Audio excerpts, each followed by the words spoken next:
आप देख रहे हैं पॉइंट ऑफ व्यू। जी, आज हम बात करेंगे थोड़ा इंडिया पाकिस्तान के ऊपर, और जो टेंशन चल रही है कश्मीर की वजह से उसके ऊपर भी बात करेंगे। उसके लिए हमें ज्वाइन किया है पाकिस्तान की तरफ से लेफ्टिनेंट जनरल अमजद शुएब साहब ने, जो कि डिफेंस एनालिस्ट भी हैं। बहुत शुक्रिया सर कि आप तशरीफ लाए। और इंडिया से हमारे साथ है जी वैभव सिंह जी, जो कि ब्लॉगर भी हैं और एनालिस्ट भी हैं। बहुत शुक्रिया वैभव जी कि आप लोग यहाँ पर आए। Thank you so much. सबसे पहले मैं जनरल साहब आपकी तरफ ही चलूंगी। मुझे बताइए कि ये इतनी जो टेंशन मची हुई है, और अभी बार बार इंडियन मीडिया हमें कहता है कि जी कोरोना चल रहा है, और पाकिस्तान बजाय इसके कि कोरोना के ऊपर ध्यान दे, अभी भी पाकिस्तान जो है वो एलओसी के ऊपर जो है कुछ ना कुछ ऐसी हरकत हो रही है जिससे कि लोग मर रहे हैं और एक दूसरे की तरफ हथियार उठाए जा रहे हैं। आप क्या कहेंगे कि किस तरह से इस चीज को लेकर चलना चाहिए? बिस्मिल्लाहिर्रहमानिर्रहीम। देखिए, ये दो हिस्सों में मैं बात करूंगा। पहली बात तो ये कि एलओसी पे जो कुछ भी होता है उसमें भारतीय मीडिया को अगर मैं सुनूं तो कहते हैं कि जनाब पाकिस्तान ने इतनी वायलेशंस की हैं। जब हम पाकिस्तान में मीडिया या पाकिस्तान के आईएसपीआर की स्टेटमेंट लेते हैं तो पता चलता है कि भारत ने इतनी वायलेशंस की हैं, लेकिन ये तकरीबन रोजाना का मामूल है। मोदी साहब के हुकूमत में आने से पहले ये ऐसे नहीं था कोई, यानी अगर सारे खित्ते में कोई तब्दीली अगर आप देखें तो वो यही है कि इंडिया में मोदी साहब की हुकूमत आई और उसके बाद से ये शुरू हुआ काम।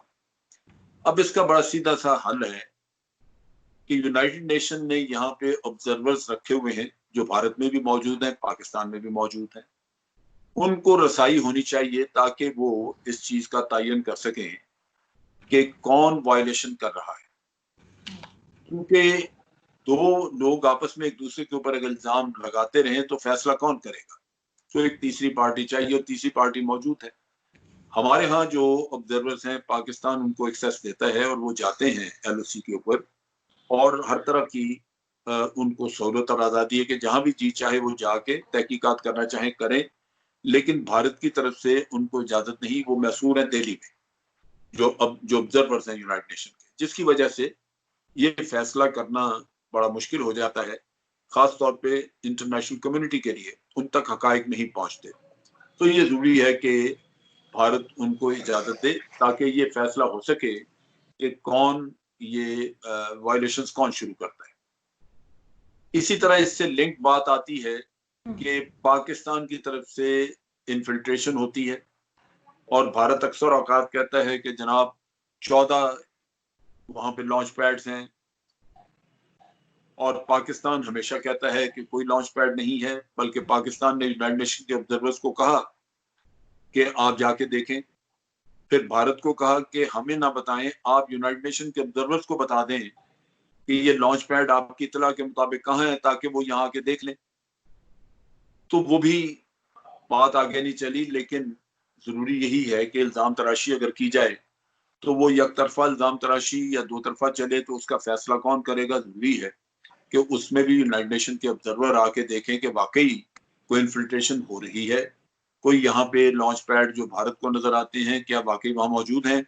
वो चीज नहीं देखी गई। नतीजा ये कि आप झगड़ा चल रहा है और आप उसको हल करने की कोई न ख्वाहिश रखते हैं न कोशिश कर रहे हैं। अगर ख्वाहिश हो तो आप यूनाइटेड नेशन के ऑब्जर्वर्स को ये काम दे दें। तीसरा जो पहलू आपने कोरोना की बात की, कोरोना की वबा जो फैली हुई है, लाजमी बात है कि इससे इंसानी जानों को बहुत खतरा है और ये एक बहुत बड़ा इंसानी अलमिया है। इस वक्त दुनिया के तमाम मुल्क इकोनॉमी का रोना भी रो रहे हैं, वो भी बर्बाद हो रही हैं और इंसानी जानें भी जा रही हैं। हम भी पाकिस्तान में बैठ के कोरोना के खिलाफ जो जंग लड़ रहे हैं वो बुनियादी तौर पे इंसानों की जानें बचाने के लिए एक कोरोना के खिलाफ जंग लड़ी जा रही है। और जानें बचाने का जहां तक अमल का ताल्लुक है, वो अगर कश्मीर में भी जानें जाया हो रही हैं तो वो बचाने के लिए पाकिस्तान बात करेगा। खास तौर पे मुतनाज़ा जगह है, मुतनाज़ा इलाका है, और इसमें जो चीज देखने की है वो ज्यादा गंभीर ये है, ज्यादा परेशान कुन ये है कि कश्मीर में कोरोना का मसला भी बहुत है और हालात खराब होने की वजह से वहां पे ब्लैक लॉकडाउन होने की वजह से लोगों को बहुत रसाई नहीं है, मेडिकल सहूलतें तक, सहूलत तक वहां बहुत रसाई नहीं है। और फिर उस कोरोना के मसले के साथ साथ वहां पे 10 लाख भारतीय फौज भी बैठी है, जिसकी वजह से वहां पे आप देखते हैं पुलिस मुकाबले, फौज के मुकाबले, कत्ल गारत, गांव के गांव, मकानों के मकान जलाए जा रहे हैं। और उन जले हुए मकानों से मकीन बाहर आके फिर वो भी कोरोना का शिकार हो रहे हैं। तो वहां पे तो एक दोहरा मसला है, लिहाजा पूरी दुनिया में उस इशू पे कौन बात करेगा? अगर पाकिस्तान नहीं बात करेगा, जो तनाजा का एक हिस्सा है, सही। जो समझता है कि हमारा एक राइट है और कश्मीर के अवाम जो हैं वो पाकिस्तान का दम भरते हैं, और पाकिस्तान अगर उनकी बात भी ना करे तो फिर ये इन इन मजलूमों का जिनके ऊपर ये जुल्म हो रहा है उनकी उनकी बात दुनिया में करेगा कौन? तो ठीक इस है। वजह से इसमें तजाद नहीं है, वहां दोहरा मसला है, कोरोना भी और अफवाज का एक वहां पे जो एक्शन है वो भी। ये अगर हाँ, अगर हालात इतने अच्छे हैं कि वहां पे कोई मसला नहीं, तो इतनी बड़ी फौज यहाँ रखने की कोई जरूरत नहीं थी। 6-7 हजार उनके नौजवान और उनके जो लीडर्स वगैरह हैं वो जेल में रखे हुए हैं, उनकी कोई जरूरत नहीं थी रखने की। लेकिन ये सारा कुछ इसी वजह से है कि वहां पे हालात नॉर्मल नहीं, और एहतजाज है, लोगों की जिंदगी बड़ी तंग है, जी लिहाजा मजबूरन पाकिस्तान को बात करना पड़ती है। बिल्कुल ठीक। जी वैभव जी, आप जवाब देना पसंद करेंगे? क्योंकि ये सब एलिगेशंस आपकी साइड से आती है, लेकिन असल बात क्या है वो बताइए। देखिए, लश्कर तैयबा हो या जैश ए मोहम्मद हो, ये तंजीमें कोई मरीख पे तो है नहीं। ये वो तंजीमें हैं जो कि पाकिस्तान में बेस्ड हैं, और यूनाइटेड नेशंस ने अगर हाफिज सईद को अगर एक ग्लोबल टेररिस्ट डिक्लेयर किया है, वो वहां पे सिक्योरिटी काउंसिल ने किया है, जिस यूनाइटेड नेशंस की जनरल साहब बात कर रहे थे। और अब मैं अक्सर देखता हूँ पाकिस्तान में इसको लेकर के बड़ी बातें होती हैं कि प्लेबिसाइड जो है यूनाइटेड नेशंस से प्रॉमिस किया गया था, और वो इंडिया ने वो वादा खिलाफी कर रहा है, वो वहां पे प्लेबिसाइट नहीं करा रहा है। तो यूनाइटेड नेशंस से क्योंकि पाकिस्तान का बहुत ज्यादा प्यार है, तो उसी यूनाइटेड नेशंस ने लश्कर तैयबा और ये जैश ए मोहम्मद इनको सैंक्शन भी किया है। तो ये चीज पहले हमें एडमिट करनी पड़ेगी कि हाँ, ये तंजीमें एग्जिस्ट करती हैं, यूनाइटेड नेशन से सैंक्शनड हैं, ये पाकिस्तान में है, इनके हेडक्वार्टर बहावलपुर और मुरीदके में है। हाफिज सईद और ये जितने भी टेररिस्ट हैं ये पाकिस्तानी हैं। ये सारी चीजें पहले हम एडमिट कर लें, फिर उसके बाद हम आगे की बात कर सकते हैं। अगली बात जनरल साहब ने कही कि कश्मीर में जो है कोरोना का मसला है। तो साहब, कोरोना का मसला पूरी दुनिया में कहाँ नहीं है? अमेरिका में नहीं है, यूरोप में नहीं है, हिंदुस्तान के बाकी स्टेट्स में नहीं है, हर जगह पे कोरोना का मसला है। जैसे हिंदुस्तान के बाकी स्टेट्स में उसको डील किया जा रहा है, कश्मीर में भी डील किया जा रहा है। हमारे यहाँ जो रेस्ट्रिक्शंस बाकी स्टेट में लगी हैं, वही रेस्ट्रिक्शंस कश्मीर में भी लगी हैं, जो कि लोगों की जान बचाने के लिए लगी हैं। ऐसा नहीं है कि किसी को शौक है कि हम किसी को घर से ना निकलने दें, और किसी के जो रोजी रोटी का जरिया उसका कारोबार है हम उसके ऊपर ताला लगाएं। लेकिन जानो माल की हिफाजत सबसे बड़ी प्रायोरिटी किसी भी रियासत, किसी भी स्टेट की होती है। तो हम पहले उस चीज को भी, हमें एक चीज इसको एडमिट करना पड़ेगा। लॉन्च पैड्स की बात करी तो देखिए, लॉन्च पैड्स ऐसी चीज नहीं है कि जो कि कोई ब्रिगेड हेडक्वार्टर होता है या कोई आर्मी की कोई यूनिट होती है जहां पे कोई इंफ्रास्ट्रक्चर आप बहुत हैवी डेवलप करके रखते हैं। लॉन्च पैड्स बेसिकली एक टीन शेड होती है, अगर आप उसमें अगर कोई इंफ्रास्ट्रक्चर का नाम देना भी चाहें तो। वो वहां पे लोग इकट्ठे होते हैं इन्फिल्ट्रेट करने से पहले। तो जहां तक जनरल साहब ने कहा कि आप यूनाइटेड नेशंस के जो ऑब्जर्वर्स हैं उनको आप इंफॉर्मेशन क्यों नहीं देते कि वो लॉन्च पैड्स कहाँ पे हैं, तो सर अगर लॉन्च पैड्स कोई अगर हार्ड स्ट्रक्चर नहीं है, तो अगर हम उसकी इंफॉर्मेशन देते भी हैं तो आप उनको वहां ले जाने से पहले उसको मूव करने में कितना टाइम लगता है? हार्डली एक या 2 मिनट लगेंगे आपको, आप and you will move from there. तो ये मतलब ये एक टेक्निकल इशू है जिसको लेकर के हम डिबेट कर सकते हैं कि इसको किस तरह से वर्कआउट किया जा सकता है। तीसरी चीज इन्होंने बात की कि थर्ड पार्टी इंटरवेंशन। देखिए, जब आप ये बोलते हैं ना कि हम यूनाइटेड नेशंस के जो ऑब्जर्वर्स हैं उनको क्यों नहीं लेके, इंडिया की एक स्टेटेड पॉलिसी है कि हम किसी भी थर्ड पार्टी को इंटरवीन नहीं करने देंगे। ये एक बायलैटरल इशू है इंडिया और पाकिस्तान के बीच। कोई भी मसले होंगे हम आपस में बात करके सुलझाएंगे। अगर एलओसी का भी मसला है, एलओसी पे भी वायलेशन है, तो वो इंडिया और पाकिस्तान की फौज के बीच का वायलेशन है, उसमें यूनाइटेड नेशंस का कोई काम नहीं है। तो देखिए, डिप्लोमेटिकली ये बहुत चीजें बहुत सिग्निफिकेंट होती है कि अगर आप जब यूएन को, जब आप, पाकिस्तान हमेशा चाह कि पाकिस्तान हमेशा ये कहता रहा है कि हम थर्ड पार्टी इंटरवेंशन कराएं, लेकिन इंडिया की ये स्टेटेड पॉलिसी है जिसपे इंडिया कभी भी कॉम्प्रोमाइज नहीं करेगा। ये मैं आपको बता रहा हूँ क्योंकि आज तक नहीं किया है इंडिया ने। और 10 लाख की फौज की बात की जनरल साहब ने, तो सर 12 लाख की टोटल फौज है हमारी।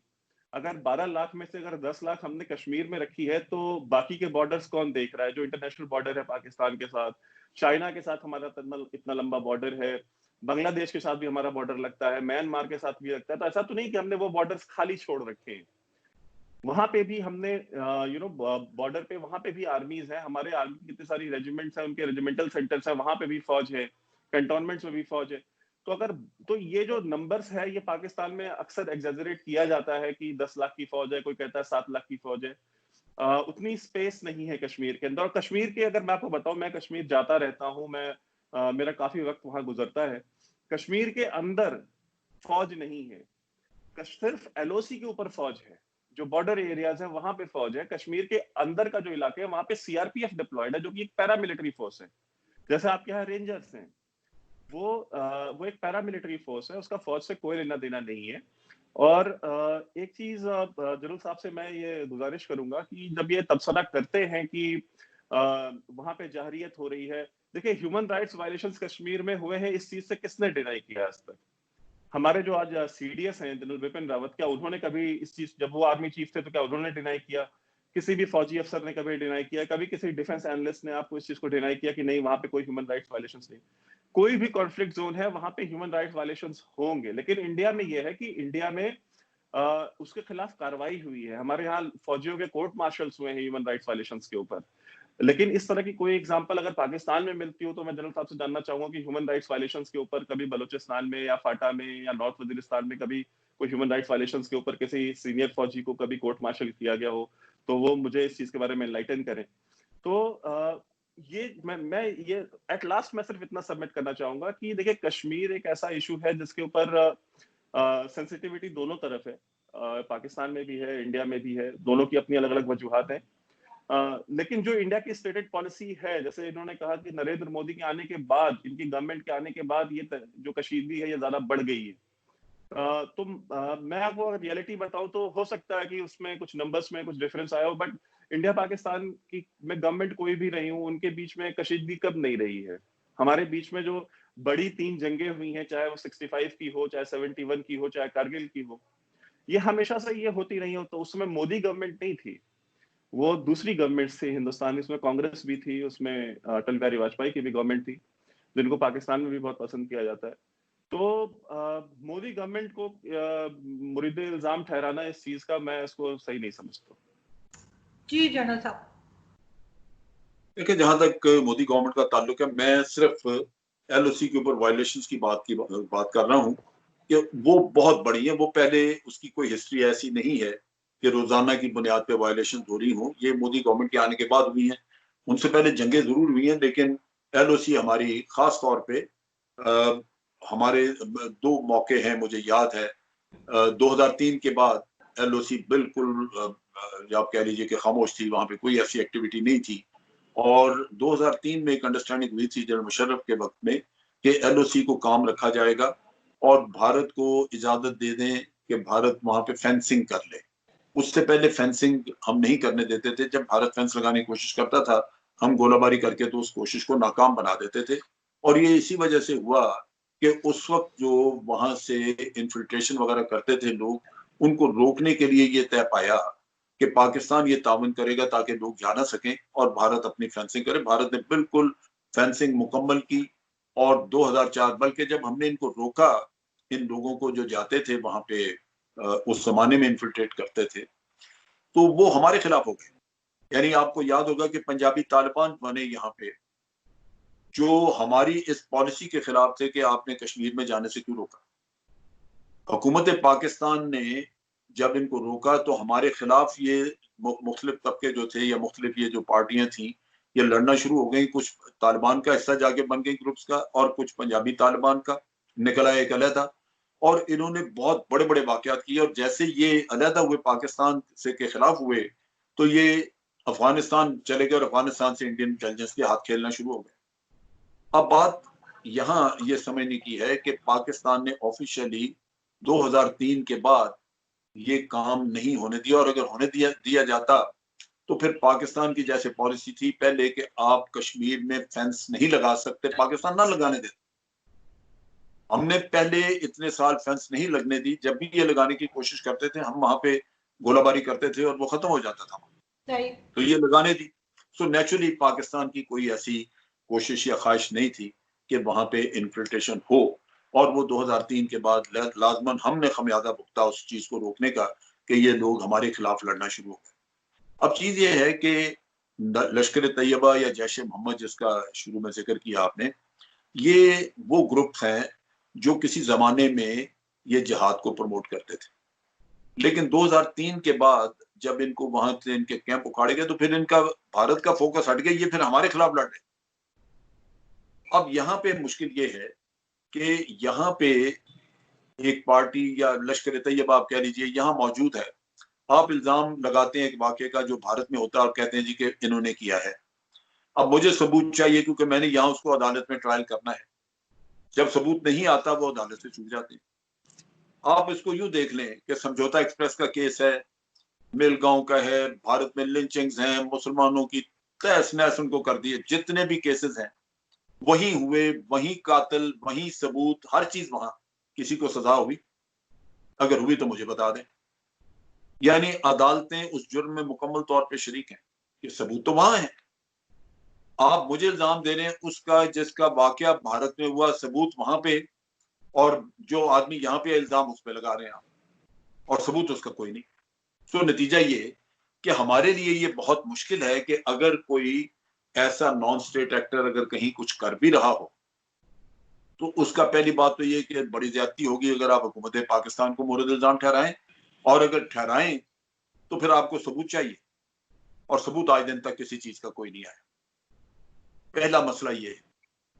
दूसरी बात ये है कि जहां तक यूनाइटेड नेशन के ऑब्जर्वर्स का यह ताल्लुक है कि आप कहते हैं जी लॉन्च पैड जो है वो यूं हवा में उड़ जाएंगे, तो फिर आप जिक्र क्यों करते हैं लॉन्च पैड? मैंने इनके जनरल जो नरान ये है नरानवे या क्या नाम है उनका, नरावने, जनरल नरावने का मैंने बयान पढ़ा, उन्होंने पूरा ये छपा हुआ मेरे पास वो आर्टिकल है जिसमें उन्होंने कहा जी हमने 14 लॉन्च पैड आइडेंटिफाई किए हैं, हमें पता है कश्मीर में इतने हैं फला जगह। इससे तो ये लगता है कि प्रॉपर कोई इंफ्रास्ट्रक्चर मौजूद है, कोई फैसिलिटी मौजूद है जो आपने आइडेंटिफाई की। अगर वो ऐसे ही है कि घंटे में गायब हो सकती है तो फिर वो लॉन्च पैड तो ना हुआ। अगर मैंने इसी तरह की कोई फैसिलिटी बनानी है तो आज मैं एक जगह पे बनाता हूँ, कल मैं 10 किलोमीटर दूर कहीं जाके बना देता हूँ, तो आपको क्या पता चला कि कहाँ क्या है?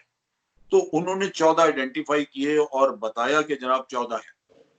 हमने ये कहा उसके जवाब में हमारे फॉरेन ऑफिस ने कि अगर आपको ये पता लग गया है कि 14 हैं और उनकी इंफॉर्मेशन मौजूद है कहाँ है, तो हमें ना बताएं कि वो कहाँ पे हैं, आप यूनाइटेड नेशन को बता दें, वो अपने ऑब्जर्वर्स को टास्क दें कि वो जाके वहां पे चेक कर लें।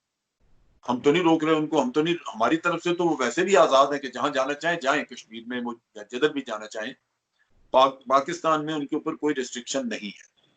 लिहाजा ये लॉन्च पैड वाला किस्सा जो है ये चेक हो सकता था। इसी तरह इन्होंने जब बालाकोट पे आए तो बालाकोट का इन्होंने कहा जी हमने 300 लोग मार दिए, वहां है नहीं कुछ। अब वहां पे अगर बालाकोट में कोई टेरर कैंप था, कुछ था, तो फिर वो लोग मारे जाते। वहां तो 3 दरख्त थे और एक कौवा था जो मारा गया। तो बात यह है कि मैं आपको एक चीज वाज़ेह बताऊं, हुआ क्या है? हुआ ये है कि मोदी साहब के आने के बाद भारत में नफरत इतनी बढ़ाई गई है पाकिस्तान और मुसलमानों के खिलाफ कि आम आदमी जो है वो अब उस नफरत के अंदर बिल्कुल रच गया है। खास तौर पे जो मेजॉरिटी कम्युनिटी है उनको उन्होंने उनके वोटों पे इन्हिसार किया और उन्हीं को इन्होंने चार्ज किया। इनको ये समझ लग गई कि इनकी सियासत जो है वो इसी चीज पे चल सकती है, हमें मुसलमान का वोट मिले ना मिले, किसी और का मिले ना मिले, और पाकिस्तान को मार देंगे, सबक सिखा देंगे, खा जाएंगे। ये वो नारे थे जो उन्होंने लगाए। उससे भारत के अपने अवाम में, इस कम्युनिटी में जहां नफरत फैलाई गई, वहां ये तवक्कुआत बन गई कि भारत अमेरिका है, पाकिस्तान भूटान है, हम तो सुबह चाहे बस पाकिस्तान को जो जी चाहे कर सकते हैं। अब ये एक अलमिया बना जिसकी वजह से आपको फिर झूठ के सहारे लेने पड़े। आपने कहा जी हमने सर्जिकल स्ट्राइक की, सर्जिकल स्ट्राइक का नामो निशान तक नहीं कहीं पे। जी वैभव जी, यानी कहीं दूर दूर कोई सर्जिकल स्ट्राइक की एक डेफिनेशन भी है। आपने एलओसी के ऊपर गोलाबारी की, उसको अगर आपने सर्जिकल स्ट्राइक कह दिया तो वो तो रोजाना होती है। लेकिन सर्जिकल स्ट्राइक कह के अपने लोगों को मुतमईन, क्योंकि उड़ी के वाक़े के बाद जब उड़ी का वाक़या हुआ तो इन्होंने कहा हम खा जाएंगे, हम छोड़ेंगे नहीं, हम ये करेंगे वो, तो नेचुरली पब्लिक प्रेशर आना शुरू हो जाता है कि जनाब आपने हमें कहा था कि हम पाकिस्तान को छोड़ेंगे नहीं, तो कर क्या रहे हैं आप? फिर आपको अपना सियासी कैरियर बचाने के लिए कोई झूठ का सहारा लेना पड़ता है, और आपने ये सर्जिकल स्ट्राइक की कहानी कर दी। इसी तरह बालाकोट का किस्सा किया और बालाकोट की कहानी पे कह दिया 300 मार दिए। ये भी आपको मुश्किल ये है कि एक शख्स मोदी का पॉलिटिकल कैरियर बचाने के लिए मीडिया, बास लीडर, बास लोग वो इतना झूठ बोल रहे हैं और इस कदर इस चीज को फैला रहे हैं, यानी अपनी कौम को बेवकूफ बना रहे हैं। उससे वोट तो मिलते हैं, लेकिन ये बड़ी नुकसानदेह चीज है। हमारा तो हम अपने दिफा के लिए तैयार हैं, हमें कोई मसला नहीं। जो हमें पता है कि आपकी स्ट्रेंथ क्या है, हमें पता है आपकी कमजोरियां क्या है, हमें पता है कि आप देखिए अब 1 महीने से वो चाइना इनके अंदर घुसा हुआ है, ना इनके किसी चीफ ऑफ आर्मी स्टाफ के मुंह में जबान है, ना इनके नेवल चीफ के मुंह में जबान है, ना एयर चीफ के। वो सारे जो है वो गूंगे हो गए एक ही दिन, और फिर मोदी साहब भी चुप है। ये पाकिस्तान के यहाँ नारे लगाते रहते हैं, तो पाकिस्तान ने क्या चूड़ियां पहनी हुई? ये दिफा, हम भी दिफा करने के लिए बैठे हुए हैं। तो ऐसा नहीं है। 2 चीजें हुई हैं जिनकी वजह से बड़ा गलत लेसन गया भारत में लोगों को। एक बॉलीवुड की फिल्म है जो कहती नहीं हम घुस के मारेंगे, वो इनकी जबानों पे चढ़ गया। उसकी वजह से एक गलत इंप्रेशन बन गया कि पता नहीं वाकई, यानी पिछले 30-40 साल में बॉलीवुड ने ये बनाई इसी तरह की फिल्में। दूसरी तरफ ये है कि ये आज दिन तक बांग्लादेश वाला किस्सा ज़हन में है कि शायद हम ये कर लें। भाई बांग्लादेश एक बिल्कुल मुख्तलिफ चीज थी, 1200 मील दूर। आप बयान सुनिए, इंटरव्यू सुने, करण थापर ने लिया हुआ है मानिक शाह साहब का। वो ये कहते हैं कि हमारे 15 गुना ज्यादा फौज थी वहां पे, 1 से 15 की निस्बत थी। अगर एक सोल्जर है पाकिस्तान का तो 15, तो जीतने की कोई वहां पे पॉसिबिलिटी नहीं थी। लेकिन मगरबी पाकिस्तान जो आज पाकिस्तान है, इसमें तो ये सूरत हाल नहीं है। आप कश्मीर में जंग छेड़े, पीछे आपके कश्मीर लड़ेगा। ये बांग्लादेश का सबक ये है कि हमारे भी वहां पे पॉपुलेशन खिलाफ हो गई और हम जंग नहीं कर सके, और फिर हम अपने मुल्क से बहुत दूर थे। आप जंग लड़ेंगे कश्मीर में, कश्मीर की पॉपुलेशन पीछे आपके खिलाफ होगी और इधर पाकिस्तान होगा। बिल्कुल। आप अगर आप समझते हैं कि आप कोई इलाका यहां से ले सकते हैं हमसे, तो वो मैं समझता हूं कि खाम ख्याली है। उसकी टेक्निकल अगर कोई वैल्यूएशन करे तो उसको अंदाजा हो जाएगा कि जमीन पे जो रेशोज हैं ट्रुप्स की और जो वेपन्स की, वो ऐसी नहीं है कि कोई जाके कब्जा कर सके। ये अब हम तो ये चीजें जो है, ये अगर आप सामने रखें तो आपको नजर आ जाता है कि वो अफसोस से कहना पड़ता है कि आप सिर्फ और सिर्फ ताकत की जबान समझते हैं। अगर आपके अंदर थोड़ी सी भी ताकत की जबान के अलावा कोई मुहज्जब सोच होती तो आज चाइना के सामने आपका ये हाल ना हुआ। जबानें तो खुलती कम से कम, लेकिन वो जबानें इसीलिए नहीं खुल रही कि आपको सिर्फ धौंसिदर देनी आती है, क्योंकि आपके लोगों को आपने एक माइंडसेट में डाल दिया है और पीछे आपके ज़हन में फिर रहा है बांग्लादेश कि आपने वो की। भाई वो बांग्लादेश की कहानी नहीं है, आज वो नहीं है किस्सा। और फिर आप घर बैठे, सर हम वैभव जी से रिप्लाई ले लेते हैं आपकी बातों का, फिर हम दोबारा आपकी तरफ आएंगे। एक बात मैं आरजू और कर दूं, फिर बिल्कुल जरूर जवाब दीजिए। वो ये कि जो पिक्चर वहां पेंट की जाती है, मेरे पास क्लिप्स हैं, भारत के एक बड़े मोतबर आदमी वो एक प्रोग्राम में बैठे हुए कह रहे हैं वो पाकिस्तान आए 1-1.5 महीना रह के गए, वो बलोचिस्तान में भी हफ्ता रहे, वो आजाद कश्मीर में भी विजिट किया, कराची सिंध में भी फिरे और केपीके में भी गए। उन्होंने कहा कि भाई यहाँ तुम मुझे, जो भी मीडिया पे वो प्रोग्राम में बैठे हुए थे, तो उनको जब बलोचिस्तान का कहा कि वहां ये हो जाएगा, उन्होंने कहा यार ये तुम बैठ के यहाँ मीडिया में इंडिया में बात करते हो, खुदा जाने तुम्हें मीडिया में ये चीजें कहाँ नजर आती है। मैं तो फिर के आया हूँ, वहां रह के आया हूँ, वहां तो नाम कोई नहीं लेता इस चीज का।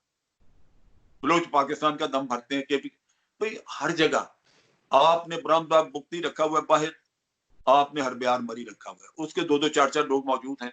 उन बेचारों को बाहर रोटी के लिए लाले हैं, वो उनको पैसा चाहिए, कोई ना कोई इंटेलिजेंस एजेंसी उनको देगी तो वो गुजारा करेंगे। एक को स्विट्जरलैंड रखा हुआ, उसका खर्चा कौन उठा सकता है? तो नेचुरली वो यहाँ पे थोड़ा बहुत किसी को पैसे दे दिए, उसने कुछ गोली चला दी, लेकिन तहरीक नहीं है। बलूचिस्तान में कभी आपने कोई जुलूस निकलता हुआ देखा जो जलसा जुलूस करे और आजादी मांग रहा हो, जैसे कश्मीर में होता है? कभी आपने केपीके में या किसी जगह को जुलूस देखा कि कोई आजादी मांग? तो ये वो चीजें हैं, हकायक को सामने रख के अगर हम देखें तो हमें, मेरा ख्याल है कि सूझबूझ से काम लेना चाहिए, बजाय इसके कि मोदी साहब की सोच के साथ लिख के तो आपने अपने अपने मुल्क में ऐसी नफरत फैलाई कि 21 करोड़ मुसलमान जो है वो आपने अपने दुश्मन बना दिए। जी वैभव जी। हालांकि वो भारतीय हैं, लेकिन हो सकता है कल को वो आपसे आजादी मांगना शुरू करें कि हमारी तो आपने नस्लें जलील करके रख दी कि हमने इस मुल्क के लिए जाने दी, सब के नारे लग रहे हैं, अभी भी बोल रहे हैं जिन्ना वाली आजादी। जी वैभव जी। देखिए, जनरल साहब ने बहुत सारी बातें कर दी। वो इंडिया के हाँ, ऑपोजिशन लीडर भी वो इंडिया के ऑपोजिशन लीडर भी बन गए, पाकिस्तान के डिफेंस एनालिस्ट भी बन गए। उन्होंने दुनिया भर की बातें कर दी, तो मुझे थोड़ा टाइम चाहिए होगा सारी बातों पे तबसरा करने के लिए। तो देखिए, पहली चीज, जहां तक उन्होंने बात की इंडिया में जो अटैक्स, जो भी इस तरह की घटनाएं हुई, आतंकवादी घटनाएं, और उनमें जो लोग हैं वो यहाँ पे हैं और सारी चीजें। देखिए, 26/11 अच्छा, इंडिया आप ये में हुआ। बात कर लें तो मैं इसकी वजाहत दूंगा। जो मैंने ये कहा ना, मैं बाद में फिर आपको उसको बता दूंगा। बिल्कुल जी, जी जी सर, बिल्कुल। तो मैंने ये क्यों कहा कि जी हाँ, आप कर लें। तो 26/11 की उन्होंने, देखिए 26/11 इंडिया में हुआ था, इतना बड़ा टेररिस्ट अटैक हुआ। उसमें सैकड़ों हिंदुस्तानी मारे गए, अमेरिकी भी मारे गए, इजरायली भी मारे गए, और उसके डांडे घूम फिर के पाकिस्तान में जाके मिले। और देखिए, इंडिया में टेररिज्म की एक तारीख है, अब वो आज की नहीं है। 92 के बॉम्ब ब्लास्ट हुए, उसका जो मेन कल्प्रिट है दाऊद इब्राहिम, वो कहाँ रहता है? वो कराची में रहता है। कराची में कहाँ रहता है ये भी लोगों को पता है। और कराची में हमारे भी जर्नलिस्ट फ्रेंड्स हैं, लोग हैं, वो बोलते हैं कि किसको नहीं पता कि वो कहाँ रहता है। उसका कराची में घर है, लाहौर में है, इस्लामाबाद में है, पेशावर में है, कहाँ उसकी प्रॉपर्टी नहीं है? हर जगह वो फिरता है। ओसामा बिन लादेन कहाँ से मिला था? ओसामा बिन लादेन अहमदाबाद से मिला था। और वो वहां पे किसी गार में या किसी जंगल में नहीं रह रहा था। वो आपकी आर्मी की कैंटोनमेंट से 1 किलोमीटर की दूरी पे प्रॉपर एक वेल डिजाइंड, एक फोर्टिफाइड विला बना के रह रहा था। जो कि उसका अगर आप स्ट्रक्चर देखें तो उससे पता चलता है कि वो बहुत ही सोच समझ के बनाई गई थी, और किसी कोई फौज ही उस तरह का स्ट्रक्चर क्रिएट कर सकती है, बना सकती है। अब इन्होंने बात करी कि बलूचिस्तान में कोई तहरीक नहीं है। तो अगर बलूचिस्तान में कोई तहरीक नहीं है, तो अभी आज से करीब 1 हफ्ते पहले जो वहां पे जो 6-7 आपके फौजी जो शहीद हुए, जिसमें कि मेजर भट्टी भी एक थे, तो वो कहाँ से शहीद हुए भाई? अगर वो, आप ये कहते हैं कि ब्राह्मदाग बुख्ती और हरब्यार मरी लंदन में और जेनेवा में बैठ करके आईईडी सप्लाई कर रहे हैं बलूचिस्तान में, वो वहां पे बैठ के AK-47 सप्लाई कर रहे हैं, ऐसा तो नहीं है। तो वो तहरीक है, बीएलए है, बीआरए है, बीएलएफ है, दुनिया भर की तंजीमें बनी है, उनका कैडर है, हजारों हजार का कैडर है उनका। आपकी ही फौज है जो कि फोटो सेशंस कराती है, आपकी ISPR, जिसमें आप दिखाते हैं कि 100 बंदे लाइन में लगे हुए हैं, एक एक करके आ रहे हैं और अपने हथियार जमा करा रहे हैं फौज को, और आप कहते हैं कि देखिए ये तो सारे के सारे मेन स्ट्रीम में हम इनको ला रहे हैं। तो अगर 100 बंदे अगर हथियार डाल रहे हैं, तो अगर मतलब आपको पता है कश्मीर में जो टोटल आपकी हिजबुल मुजाहिदीन का जो टोटल कैडर है वो 100 का भी नहीं है। और आप ये कहते हैं कि वो इतनी बड़ी तहरीक है कि मतलब ऐसा लगता है कि चे गुवारा के बाद सबसे बड़ी तहरीक क्यूबा के बाद जो है कश्मीर में चल रही है। तो वहां पे तो आप 100 बंदों को आप जमा कराते हैं हथियार। तो इस चीज को भी हमें एडमिट करना पड़ेगा कि वो तहरीक है, आजादी की तहरीक है, वहां बड़ी बड़ी तंजीमें हैं। वहां पे आपकी फौज अगर इतनी हेविली डिप्लॉयड है, वहां पे अगर चाइनीज और उनकी सिक्योरिटी के लिए आपने अलग से फौज वहां डिप्लॉय कर रखी है, चाइनीज कॉलोनीज के लिए, उनके जो सिटीजन है उनके लिए, तो इस चीज को एडमिट करें। जनरल साहब ने बात करी कि हिंदुस्तान में मुसलमानों के खिलाफ बड़ी बातें चल रही हैं। तो देखिए साहब, हिंदुस्तान में हिंदू मुस्लिम फसाद कोई आज की बात तो नहीं है। ये तो मतलब ये तो पूरे खित्ते में तारीख है। आपने तो अलग मुल्क बनाया इसी नाम पे कि भाई हमने मुसलमानों का तहफ़्फ़ुज़ करना है। तो मुसलमानों का तहफ़्फ़ुज़ तब होगा जब पाकिस्तान बनेगा। और आप खुद ही कहते हैं कि पिछले 10 साल में हमने 70-80 हजार पाकिस्तानी हमारे मरे हैं। तो अगर आपने एक मुल्क बनाया है मुसलमानों के तहफ़्फ़ुज़ के लिए और 70-80 हजार आपके मुल्क में लोग शहीद हुए हैं, कोई घर जाते हुए, कोई बाजार जाते हुए, कोई कहीं जाते हुए, लसानी बुनियादों पे और फिरका परस्ती के नाम पे और दुनिया भर की आपके यहाँ पे इस तरह की प्रॉब्लम्स हैं, तो वहां पे भी ये प्रॉब्लम्स चलती है। वहां भी मुसलमान मर रहे हैं। हिंदुस्तान में ऐसा नहीं कि हिंदू नहीं मर रहे हैं। लिंचिंग्स इस पूरे खित्ते का एक हकीकत है। पाकिस्तान में क्या लिंचिंग्स नहीं होती हैं? चोरी के नाम पे, बच्चा चोरी के नाम पे या अफवाहों के नाम पे इस तरह की चीजें होती हैं। इस खित्ते में पिछले चीजें होती आई हैं, तो इस तरह के इंसिडेंट्स होते हैं। इंडिया 1.3 बिलियन, 1.25 अरब से ज्यादा लोगों का मुल्क है। वहां पे अगर कोई साल में 2 साल में अगर कोई 2-4 इस तरह की इंसिडेंट्स हो जाते हैं लिंचिंग के, तो उससे आप ये नहीं पेंट कर सकते कि यहाँ पे जो है कि मुसलमानों का जेनोसाइड हो रहा है। दूसरी चीज मैं ये कहूंगा कि हर साल पाकिस्तान में कम से कम 300 से 500 लड़कियां हर साल, हिंदू लड़कियां कन्वर्ट की जाती हैं इस्लाम में, जबरदस्ती कन्वर्ट की जाती हैं। मियां मिट्ठू की तस्वीरें बाजवा के साथ और इमरान खान के साथ वायरल है सोशल मीडिया पे। वो मियां मिट्ठू जो कि सरगना है, बरचुंडी शरीफ का जो है वो पीर है।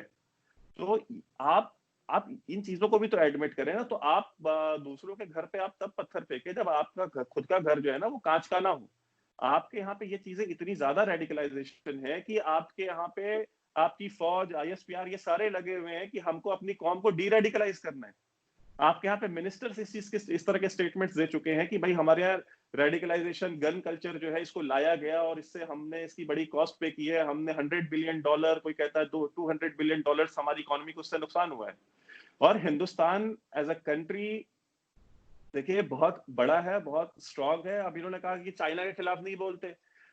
मुझे नहीं पता जनरल साहब ने आज का अखबार पढ़ा कि नहीं। आज हिंदुस्तान टाइम्स में खबर है कि हिंदुस्तानी गवर्नमेंट ने बोला है कि हम 1 इंच पीछे नहीं हटेंगे। जनरल नरावने ने उसके ऊपर स्टेटमेंट दी है। अजीत डोवाल, प्राइम मिनिस्टर मोदी, इन सबकी मीटिंग हुई है और गवर्नमेंट की इसके ऊपर जो है पॉलिसी स्टेटमेंट आया है कि भाई हम कॉम्प्रोमाइज नहीं करेंगे। वहां पे जो भी कॉन्फ्लिक्ट होता है विल फेस इट। और वहां पे इंडियन फौज आज भी वहां खड़ी है। और डोकलाम तो इंडियन टेरिटरी नहीं थी, वो तो भूटान में टेरिटरी थी। इंडियन फौज वहां भी जाकर खड़ी रही और इंडियन आर्मी वहां से भी नहीं पीछे हटी। तो अगर हम भूटान में नहीं पीछे हटे तो हम लद्दाख से कैसे पीछे हट जाएंगे? और इन्होंने बात की कि बॉलीवुड की फिल्में, सर देखिए हमारे यहाँ पे एक फुल फ्लेज इंडस्ट्री है, बिलियंस ऑफ डॉलर्स की, दुनिया भर में बिलियंस ऑफ डॉलर्स का वो टिकट्स बेचते। तो जाहिर सी बात है वो दुनिया हर तरह की फिल्में बनाते हैं, उनमें से एक वो ये भी बनाते हैं। लाहौर फिल्म इंडस्ट्री कहाँ गई, इसका जवाब आप बेहतर जानते होंगे। एक आखिरी बात मैं जो कंक्लूड करना चाहूंगा, इन्होंने कहा कि खैबर पख्तूनख्वा में क्या हो रहा है या सिंध में। सर सिंध में कितने मिसिंग पर्सन्स हैं? क्या सिंध में मिसिंग पर्सन्स की प्रॉब्लम नहीं है? उनको किसी ने गायब किया? बलूचिस्तान में जो मिसिंग पर्सन्स हैं जिसके ऊपर आपकी सुप्रीम कोर्ट ने स्टेटमेंट दी कि जो है गवर्नमेंट को बोला और 2-3 बार उनको वो नोटिस दे चुके हैं कि भाई आप इनको जो मिसिंग पर्सन्स हैं इनके ऊपर आप इंक्वायरी करें और इनको बताएं कि ये कहाँ पे हैं।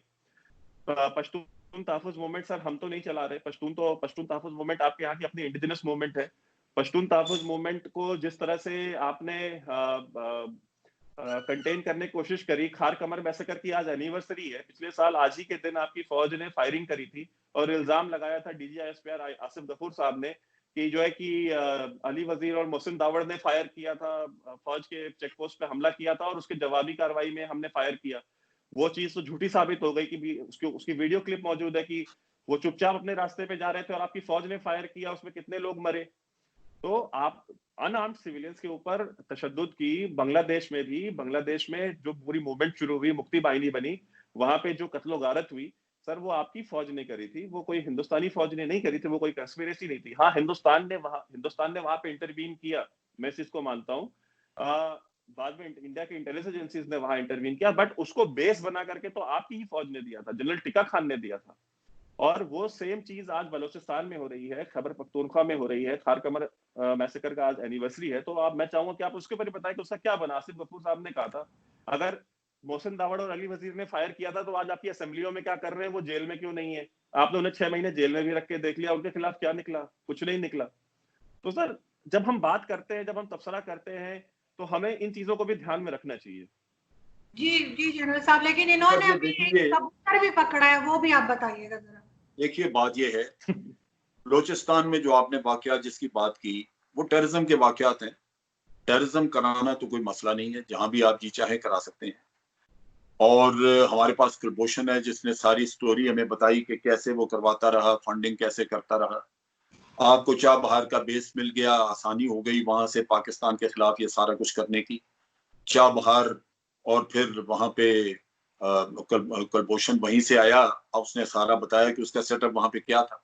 सो नेचुरली हमें देखना है उसको इस नुक्ता निगाह से कि क्या बलूचिस्तान में अवाम को तहरीक चला रहे हैं, क्या अवाम जल से जुलूस कर रहे हैं जिस तरह कश्मीर में होते हैं। आप ठीक कह रहे हैं कि वहां पे जो जो आर्म स्ट्रगल करने वाले हैं वो शायद 100 हो, 200 हो या 50 हो, वो बिल्कुल हो सकते हैं कि वो थोड़े लोग हों, लेकिन मैं तो अवाम की फीलिंग की बात कर रहा हूँ जो वहां पे स्कूलों में पाकिस्तान का कौमी तराना पढ़ते हैं, जो घरों पे अपने पाकिस्तानी झंडा लहराते हैं, जो लोग वहां पे आजादी की तहरीक के लिए जो पत्थर फेंकते हैं या जो सड़कों पे निकल के जुलूस निकालते हैं। मैं तो उनकी एक आदमी वहां पे शहीद होता है तो आप देखें लाखों उसकी नमाज जनाजा में शरीक होते हैं। किसी और जगह ऐसा होता है? तो बलूचिस्तान या किसी और जगह का आप तहरीक के नुक्ता निगाह से देखें, बाकी तो टेररिज्म तो हमारे यहाँ बहुत था, बहुत हुआ। और ये जो आप सेक्टेरियन टेररिज्म की बात कर रहे हैं वो बिल्कुल वो आज भारत में शिफ्ट हो रहे हैं। आपने जो पहले भी आपने जिक्र किया कि पहले भी वहां पे होते रहे हिंदू मुस्लिम फसादात, वो बिल्कुल होते रहे, लेकिन उनकी नौयत मुख्तलिफ थी। वो मैंने भी, मेरा ताल्लुक है अमृतसर से, मैंने भी बचपन में वहां पे देखे हैं बहुत सारे। मैं जब ये पार्टीशन हो रही थी तो मैंने जो देखा वहां पे जिस तरह एक दूसरे के घरों को आग लगाई जा रही थी और हमें वालिद हमारे गोद में उठा के हमें दिखाया करते थे कि ये नजर आ रहा है, देखो फलां हवेली को आग लग गई, फलां जगह ये हो गया। तो ये सारे फसादात होते थे लेकिन उनकी नौयत मुख्तलिफ थी। आज तो बाकायदा एक नफरत बोई गई है। आप शहरियत का कानून देख लें जिसके तहत आप कर रहे हैं, आपका मुल्क है, आप सौ बिस्मिल्लाह जो जी चाहे करें। लेकिन एक चीज ये है कि हम उस तजर्बे से गुजर चुके हैं।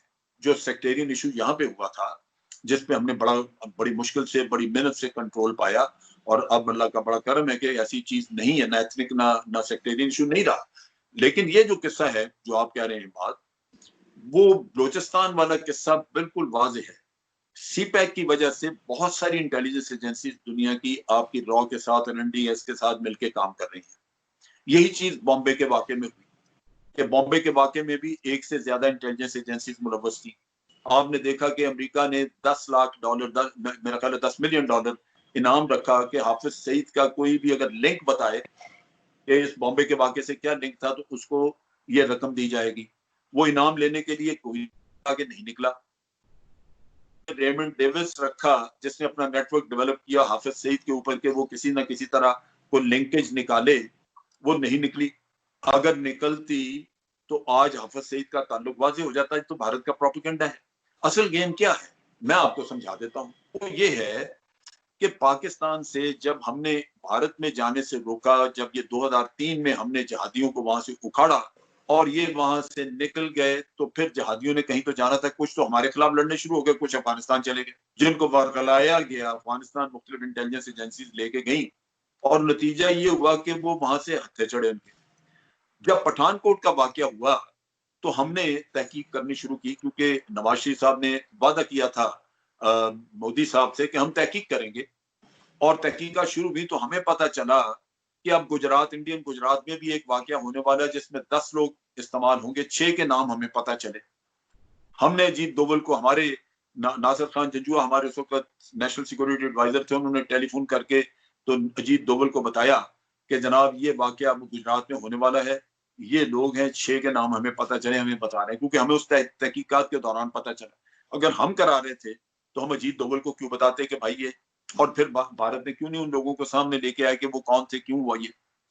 हुआ ये था कि उस तहकीक के दौरान हमें पता चला कि 245 से लेके 250 के करीब लोग जो जहाद करने अफगानिस्तान बहाने से बरगला के किसी तरह लेके गए वहां पे पहुंचे, उनमें से 200-250 के करीब लोग हैं जो इन इंटेलिजेंस एजेंसीज ने अपने तौर पे रखे हुए हैं, जिसमें रॉ शामिल है, एनडीएस शामिल है, और उनको जब इस्तेमाल करना होता है फॉल्स फ्लैग ऑपरेशन के लिए इस्तेमाल कर लेते हैं। है वो पाकिस्तानी, उनमें से आप किसी को भी दिखा दें आप कहेंगे जी पाकिस्तानी है। लेकिन ये इंटेलिजेंस एजेंसियों की गेम है। अगर ये 245, हमें हमें बहुत सारों के नाम भी पता है, क्योंकि जब हमने पठानकोट के मामले में तहकीकात करनी शुरू की तो हमें पता चलना शुरू हुआ, और हमने ये महसूस किया कि पाकिस्तान को बदनाम करने के लिए ये खेल रचाया जाएगा। चुनाचे आपने देखा इमरान खान रोज कहते हैं कि ये फॉल्स फ्लैग ऑपरेशन करेंगे। फॉल्स फ्लैग ऑपरेशन ही है कि लोग आपके पास है, आपके इंटेलिजेंस एजेंसीज के पास। नतीजा ये कि वो किसी न किसी वक्त इस्तेमाल होंगे। अब उसका आप हमारे ऊपर इल्जाम भी डालेंगे और उसके साथ आपको बहाना मिल जाएगा कि आप कोई कार्रवाई करें। नतीजा ये है कि ये सारा खेल जो चल रहा है, हमारा तो कोई ऐसा नुकसान आप नहीं कर सकेंगे, लेकिन मोदी को एक जला बख्शी जा रही है, उसको एक दमाम मिल रहा है, क्योंकि वो इसी चीज पे कैपिटलाइज कर रहा है। तो जिस शख्स को पॉलिटिकल फायदा मिल रहा है, जिसका कैरियर ही बना इसी पे, हिंदुत्व पे, जिसका कैरियर बना इसी पे कि पाकिस्तान को उसी की भाषा में जवाब देंगे, पाकिस्तान को मजा चखा देंगे, ये उसकी गेम है। अगर पाकिस्तान शामिल होता तो मैं ये बॉम्बे के वाकये से लाजमन मैं कहता हूं कि वो इतना बड़ा वाकया था। अमेरिका जैसा मुल्क तो कुछ निकाल के लिया था ना, उन्होंने तो इतनी बड़ी रकम रखी हुई थी, तब भी कुछ ना निकाल के ला सके। तो ये चीजें हैं जो सोचने की हैं। अगर आप देखेंगे, हमें उन लोगों के नाम पता है जो 200-250 हमने उन लोगों को भी पकड़ा जो यहाँ पे जैश-ए मोहम्मद में मौजूद थे, लेकिन वो रॉ के लिए काम कर रहे थे और यहाँ से रिक्रूट करा के लोगों को उधर भेज रहे थे। वो उनको हमने पकड़ा, उनको सजाएं हुई, और ये जो आइंदा का काम है उसका हमें पता चल गया कि किस तरह किया जा रहा है। 245 का मुझे बताया गया था, लेकिन मेरा ख्याल है 200-250 के करीब लोग हैं जो इस काम के लिए रखे गए थे। तो बात यह है कि अगर तो यकतरफा कदम जिस तरह मोदी साहब उठा रहे हैं मुंह जोर, आज आपने चाइना को देख लिया कि एक वो अंदर आ गए, आपके पास एक रास्ता था कि आप यूनाइटेड नेशन में चाइना को लेके जाते और उनको कहते कि जनाब ये इन्होंने यकतरफा कदम उठाया, लेकिन आज मोदी साहब नहीं जा सकते इस वजह से कि उन्होंने भी एक यकतरफा कदम उठा के यूनियन टेरिटरीज बनाई थी और चाइना ने एहतजाज किया था उस वक्त कि जनाब आप हमारी सोवरेनिटी वायलेट कर रहे हैं। अगर आप यकतरफा सारे ये कदम उठाते जाएं तो दूसरी साइड भी आजाद है, वो भी यकतरफा उठाएंगे, और फिर आप जाके अगर वहां पे यूनाइटेड नेशन में बाबेला मचाएंगे तो वो आपको कन्फ्रंट करेंगे, आप कहेंगे जी पहले आपने किया था ये काम। तो आज चाइना वहां आ गया है बैठने के लिए, और वो बैठा रहेगा वहां पे, क्योंकि उसको अंदाजा है कि आप उसको इंटरनेशनली कन्फ्रंट नहीं कर सकेंगे, आप यूनाइटेड नेशन में उसको ले जा नहीं सकते, ताकत के जरिए निकाल नहीं सकेंगे। आज के अखबार में जो खबर है कि हम एक इंच भी पीछे नहीं हटेंगे, आप नहीं पीछे हटेंगे, लेकिन वो जो आगे आ चुके हैं वो भी नहीं हटेंगे, तो होगा क्या? आप बैठे रहे, आप भी, वो भी बैठे रहे, उनका मकसद पूरा हो गया जो अंदर आ गया। सो बात यह है कि इस अखबारी बयान से आज आप कुछ हासिल नहीं कर रहे। इतनी देर खामोशी जो रही उसका दबाव बहुत आया हुकूमत पे, जो हुकूमत बोल नहीं रही, बता नहीं रही, तो उन्होंने आज ये कहानी सुना दी है। होगा क्या? होगा यही कि at the end of the day Modi यहाँ भी आपको कुछ सर्जिकल स्ट्राइक की कहानी सुनाएगा टू बेल आउट हिमसेल्फ, और उस सर्जिकल स्ट्राइक की कहानी के बाद लोग खुश हो जाएंगे कि हमने चाइना को मार दिया, खा लिया, ये हो गया, वो हो गया, नाचेंगे, गाएंगे, बॉलीवुड में फिल्में बनेगी, और end of the day China वहीं बैठा रहेगा, आप घर में अपने बैठे रहेंगे।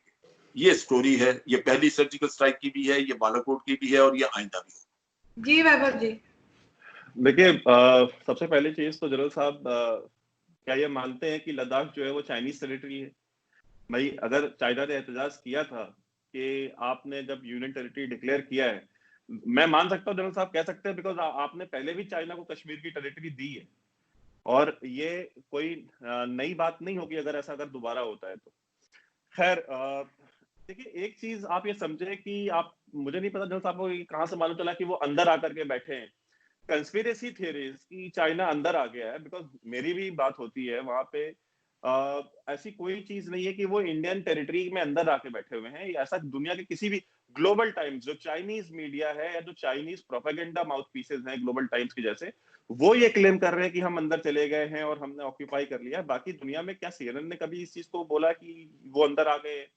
क्या इवन अल जजीरा, जो कि कोई बहुत ज्यादा प्रो इंडिया तो न्यूज एजेंसी नहीं है, वो एक एंटी इंडिया न्यूज एजेंसी है, क्या उसने ऐसा बोला है? क्या बीबीसी ने ऐसा बोला है कि चाइनीज इंडियन टेरिटरी में अंदर आ गए? किसी ने नहीं बोला, सिवाय ग्लोबल टाइम्स और जो चाइनीज प्रोपेगेंडा पीसेज हैं।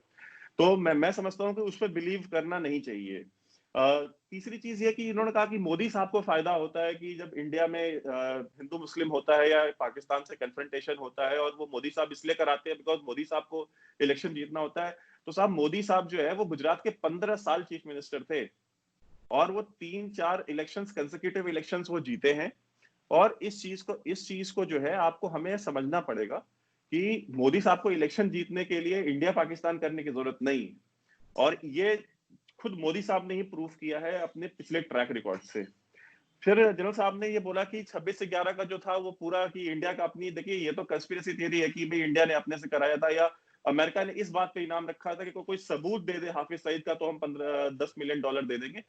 सबूत इस बात पे उसका, उसके सर पे 10 मिलियन डॉलर नहीं रखा था, उसके सर पे 10 मिलियन डॉलर इसलिए रखा था because he was involved in the attack. और ये बात हाफिज सईद ने खुद अपने अपने अपने स्पीच में ये चीज कही कि भाई ये मुझ बोलते हैं, उसने मॉक किया हिलरी क्लिंटन को। उसने कहा कि ये 10 मिलियन डॉलर कहते हैं कि मेरे सर पे इन्होंने इनाम रखा है, मैं कहता हूँ मैं तो यहाँ खड़ा हूँ लाहौर में, मैं तो यहाँ पे भाषण दे रहा हूँ, तो मुझे 10 मिलियन डॉलर दे दें, ये मैं तो खुला घूम रहा हूँ। उसने मॉक किया था हिलरी क्लिंटन को बाकायदा। और ये थोड़ा इन्होंने जो बात की, देखिए चाबहार और कुलभूषण, देखिए बलूचिस्तान की इंसर्जेंसी 1948 से चल रही है। खान ऑफ कलात के भाई जो थे 1948 में सबसे पहले वो चढ़े थे पहाड़ों पे गन लेकर के, और पाकिस्तान आर्मी के खिलाफ, और जो पाकिस्तान की रियासत है उसके खिलाफ। तो बलूचिस्तान की इंसर्जेंसी जो है वो कोई आज की नहीं है, वो 1948 की है। कुलभूषण तब पैदा भी नहीं हुआ होगा। और जहां तक चाबहार की बात की, हमने पिछले डिस्कशन में भी बताया कि आप चाबहार, मैंने हमारा जो लास्ट प्रोग्राम था जिसमें अजाज थे हमारे साथ, मैंने अजाज से भी कहा था कि भाई वो इन्वेस्टिगेटिव जर्नलिस्ट हैं। मैंने उनसे यही कहा कि भाई आप पाकिस्तानी हैं, इन्वेस्टिगेटिव जर्नलिस्ट, आप चाबहार चले जाएं, चाबहार में आप जाकर के पता कर ले। चाबहार में कौन नहीं जानता था कुलभूषण को, वो बाय नेचर बहुत मिलनसार आदमी था, वो जहां रहता था चाबहार, और चाबहार कोई बहुत बड़ी जगह भी नहीं है। चाबहार से 1 घंटे की दूरी पे ईरानियन गवर्नमेंट की रिट खत्म हो जाती है। वो एक तरीके से नो मेंस लैंड है, उसके आगे का जो एरिया है पूरा। वहां पे स्मगलर्स, इंसर्जेंट्स और इस तरह के जो एलियन ग्रुप्स हैं और जो एलियंस है ये ऑपरेट करते हैं, और उनकी रिट चलती है। वहां पे जो चेक पोस्ट बनाए हुए, इवन उन चेक पोस्ट पे भी ईरान की आर्मी या ईरानियन जो रिवॉल्यूशनरी गार्ड है वो नहीं बैठे होते, वो किसी लोकल बंदे को हायर करके वहां पे बैठाते हैं। तो वहां से किसी को भी लेके जाना, किडनैप करके जाना, ये कोई बड़ी चीज नहीं है। और कुलभूषण जाधव एक मिल गया, अगर एक कुलभूषण जाधव से अगर इंडिया का ये चीज प्रूफ हो जाती है कि पूरे बलूचिस्तान में सारी इंसर्जेंसी जो 1948 चली वो इंडिया कर रहा था, तो जो अजमल कसाब था, अजमल कसाब से ये नहीं चीज प्रूफ हो जाती कि जो पूरी 26/11 अटैक हुआ था वो पूरा पाकिस्तान ने कराया था। अजमल कसाब के घर पे आपकी मीडिया गई थी, जियो टीवी के लोग गए थे, और उसके बाद अभी आज से करीब 6 महीना पहले, 6-7 महीने 8 महीने पहले, जब इसकी 26/11 की एनिवर्सरी थी, तो आपके यहाँ बीबीसी उर्दू की टीम गई थी अभी पिछले साल। और जब वो गए तो वहां पे उसके घर पहुंचे, और उसके घर पे ना उसके वालिद ना वालिदा, उसका पूरा परिवार वहां से मिसिंग था। वो वहां पे पहुंचे, जैसे ही उन्होंने वहां पे लोगों से बात करने की कोशिश करी, वहां पे तुरंत पुलिस आ गई, और पुलिस ने आकर के उन सबको जो है गिरफ्तार कर लिया, और उनको कहा कि आप तुरंत यहाँ से खाली करें, यहाँ पे आपको इजाजत नहीं है यहाँ रहने की। तो आप क्यों इतना पैनिक मोड में आ जाते हैं अजमल कसाब के नाम से, या वहां पे कोई जियो टीवी का चला जाता है या कोई बीबीसी वाला चला जाता है? अब तो 10-12 साल हो गए, अब तो कम से कम थोड़ा ठंडा हो जाना चाहिए। आप आज भी पैनिक मोड में रहते हैं कसाब को लेकर के, इतना डिफेंसिव पे रहते हैं। तो हम जब बात करते हैं कि देख कंस्पिरेसी थ्योरीज तो मैं भी बहुत से छोड़ दूं कि भाई देखें इंडिया में, पाकिस्तान में तो जो कुछ भी हो रहा है, ये कुलभूषण जाधव जो है, ये तो चाबहार में काम करता था, इसको आईएसआई वालों ने पैसा खिला दिया, और आईएसआई वालों ने कहा कि तुम आ जाओ, तुम ये स्टेटमेंट दे देना। भाई इस तरह कंस्पिरेसी थ्योरीज तो मैं भी कुक कर सकता हूँ। तो लेकिन जब हम बात कर रहे हैं तो हम बात फैक्ट्स पे करें, और फैक्ट्स जो हैं वो ये हैं, अगर आज आप एफएटीएफ की ग्रे लिस्ट में हैं, अगर पाकिस्तान का कोई लेना देना नहीं है टेररिज्म से, पाकिस्तान का कोई लेना देना नहीं है दहशतगर्दी से, रेडिकलाइजेशन से, बाकी इन चीजों से, तो भाई आप एफएटीएफ की ग्रे लिस्ट में क्यों हैं? आप बार बार, जब भी आपको ब्लैक लिस्ट नहीं किया जाता है, आप ग्रे लिस्ट में रह जाते हैं, तो आपके जो फॉरेन मिनिस्टर्स हैं, आपकी जो सिविलियन एस्टेब्लिशमेंट है, वो क्यों इतने ढोल ताशे बजाती है कि भाई हम ब्लैक लिस्ट में नहीं हुए, हम बच गए, हम बच गए। हमारी एफर्ट्स देखें और इंशाल्लाह हम ग्रे लिस्ट से भी निकल जाएंगे। तो ग्रे लिस्ट में आपको क्यों रखा हुआ है? जी जनरल चलिए साहब, मैं जवाब दे दूं। देखिए बात यह है कि ग्रीन लिस्ट में रखने से पहले भी ना कोई सबूत दिया कि आप टेररिज्म में शामिल हैं या नहीं। ये फैसला आपके भारत के इन्फ्लुएंस में या वहां पे जिन भी लोगों ने मिलकर करवाया, इसमें अमेरिका भी शामिल था, और ये एक पॉलिटिकल था, क्योंकि उस वक्त भी कोई वजह नहीं बताई और कोई सबूत नहीं दिया, और आज दिन तक कोई सबूत ऐसा नहीं है जिसकी वजह से कोई कह सके कि हम टेररिज्म में मुलविस थे। टेररिज्म का सबूत नहीं। आप ग्रे लिस्ट में, हम आपके प्रोसीजर्स में है वो देख रहे हैं जी, कि आपके ये प्रोसीजर में भी लूप होल है, इसमें भी लूप होल है, ये ऐसे हो सकता है, ये कानून आपके नहीं बने हुए, तो आप इस पे काम कर रहे हैं। कोई ऐसी चीज नहीं कि हमें ये कहा गया हो या कोई ऐसी चीज दिखाई गई हो कि फलां जगह टेररिज्म जो कराया वो यहाँ से पैसा गया था, ये हुआ था, वो नहीं है। दूसरी बात जो है, वो जो आप बात कर रहे हैं अजमल कसाब की, अजमल कसाब एक सिविलियन है, अगर किसी पे भी इल्जाम लगता है, और मैं बिल्कुल पठानकोट में हुआ या कहीं भी और हुआ, और उसमें अगर कोई कल निकल आता है पाकिस्तानी, तो वो सिविलियन पाकिस्तानी कोई भी हो सकता है। जो मैंने कहा कि 245 के करीब लोग इनके पास हैं जिनके नाम हमारे पास मौजूद हैं, और अगर हम टेररिज्म में इंटरेस्टेड होते या करवा रहे होते तो सबसे बड़ा सबूत यह है कि हम अजीत डोभाल को गुजरात के वाक़े के लिए क्यों बताते। आखिर गुजरात का वाक़या नहीं हुआ, वो प्रियम्प्ट कर दिया। अगर हम 2 दिन मुंह बंद रखते तो वो वाक़या करा के उसका भी मलबा आपने हमारे ऊपर डालना था। लेकिन वो अजीत डोभाल को इतला दे दी, उसको उन्होंने शुक्रिया अदा किया, लेकिन अंदर से वो पशेमान हो गए कि ये हुआ क्या, इनको पता कैसे चल गया, बताया क्यों उन्होंने, वो भी हो जाता तो बेहतर था, इकट्ठे ही मामला हम सब निपटा देते। तो वो तो हमने रुकवा दिया।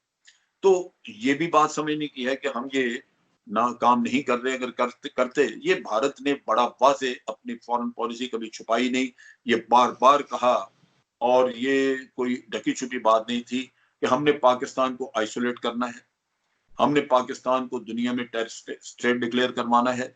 ये सारा काम एक प्लान के तहत मेहनत से किया गया। बदकिस्मती के उस वक्त यहाँ पे ऐसी गवर्नमेंट सी कमजोर जो अपना दिफा नहीं कर सकी, जिन्होंने इन चीजों के ऊपर नहीं किया, और नतीजा ये कि आज वो FATF वाला किस्सा भी उसकी एक्सटेंशन के तौर पे चल निकला, वरना ये ना चलती चीजें। अगर एक स्ट्रॉन्ग गवर्नमेंट होती और वो ये कहती कि जनाब आप हमें सबूत दें किस बात का FATF में आप रख रहे हैं, क्यों, तो वो बात कुछ और थी। लेकिन इन्होंने मुनासिब समझा, और मैं समझता हूँ कि अच्छा है। अगर आज आपके प्रोसीजर्स ठीक हो जाएं, आपके कवानीन दुरुस्त हो जाएं, तो वो हमें भी फायदा है। यहाँ पे मनी लॉन्ड्रिंग तो होती रही है, लोग करते रहे, हमारे लीडर्स करते रहे।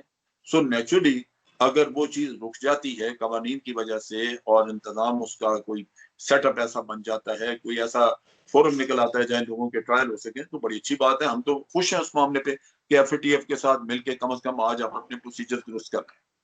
रही बात चाबहार की, तो चाबहार का कोई किसी से न पूछने की जरूरत थी न कुछ, वो हमें सारा सेटअप उसने बताया है। मैं आपको एक चीज बताऊं जो आप बड़े हैरान होंगे, शायद पता नहीं आपने सुना हो, मैं चूंकि इस चीज के ऊपर बड़ा करंट रहा, हमने तकरीबन कोई 450 के करीब आदमियों का नेटवर्क था जो कलभूषण के पकड़े जाने के बाद पकड़ा। अमन ऐसे नहीं आया, टारगेट किलिंग्स और कत्लो गारत ऐसे बंद नहीं हुई, वो नेटवर्क था जो पकड़ा गया। तो ये कहना कि मैं ये कह दूं या आप ये कंस्पिरेसी थ्योरी कर दें, आप कह दें, लेकिन मुझे ये फायदा इतना ज्यादा हुआ है एक आदमी को पकड़ने का कि 450 के करीब आगे जो नेटवर्क थे जिनको पैसा जाता था और वो आगे कार्रवाइयां करते थे कराची में भी और बलूचिस्तान में भी, वो पकड़े गए। और नतीजा ये हुआ कि आज अमन है, ये सबूत है उस चीज का। तो इन चीजों को आप ऑब्जेक्टिवली वहां भी देखें।